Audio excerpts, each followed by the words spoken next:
Bon, voici une couple de mouvements qui vont vous aider pour la mobilité des épaules. C'est des mouvements que vous pouvez faire avant un entraînement qui va vous demander une amplitude de mouvement importante de votre épaule. Fait que la première chose, on va voir les pass-through. On pourrait commencer à le faire sans bâton. Fait que ça pourrait être de juste lever son bras, amener son biceps directement à son épaule, tourner sa main, puis tourner. Donc on pourrait faire ça des deux côtés. Puis dans les deux sens. Okay? Donc on pourrait faire ça à droite, puis après à gauche. Important de le faire tranquillement pour bien sentir le mouvement, puis de ne pas bouger son corps, juste les épaules.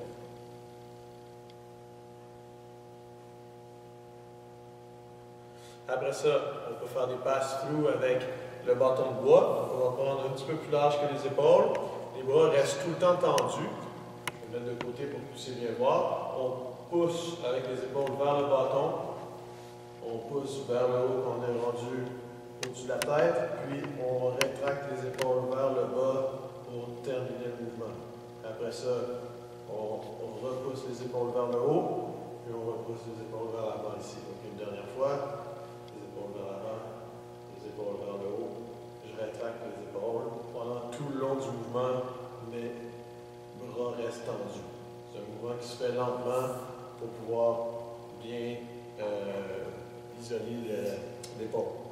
Après ça, on va pouvoir faire la même chose en changeant de grip. Donc, on appelle ça le Eagle Grip. Le plus facile, c'est de commencer par en arrière, puis on vient faire notre dislocation jusqu'en avant, puis on se retrouve avec le Eagle Grip en avant ici, parce que vous voyez que la main est pas mal tendue. Au début, ça peut faire mal aux épaules, ou aux coudes, ou aux avant-bras. Donc attention, au début, peut-être juste tenir cette position-là, être capable de ne pas avoir les épaules en avant. On veut bien garder la poitrine ouverte, comme ça. Donc, même principe.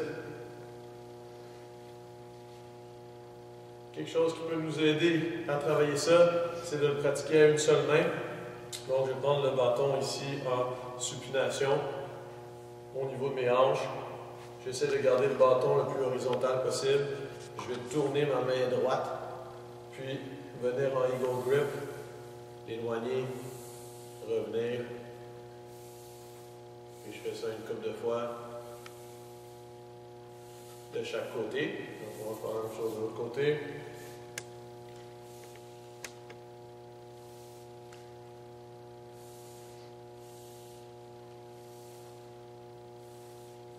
Après ça, pour augmenter la difficulté, on peut le faire au niveau des épaules. Même chose, on essaie de maintenir le bâton le plus horizontal possible. Puis après ça, on peut faire la même chose au-dessus de la tête. On essaie de garder le bâton le plus horizontal possible pendant le mouvement. Puis on vient terminer en essayant de le faire en arrière. Donc, ça devient beaucoup plus dur. Encore une fois ici, comment c'est graduel, au début, ça peut mettre beaucoup de tension dans le coude ou les avant-bras.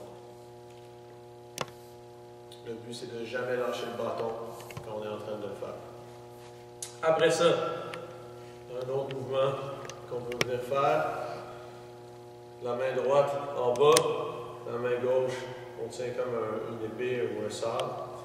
On va venir tourner notre coude, puis l'amener jusqu'en haut. Pendant qu'on fait ce mouvement-là, c'est important de garder les abdominaux contractés. Donc, on va essayer d'avancer notre bassin vers l'avant, garder les abdominaux contractés, garder la cage thoracique aussi contractée. Tout ça, ça reste solide. Et puis, on vient juste bouger notre bras. On peut le faire de l'autre côté aussi.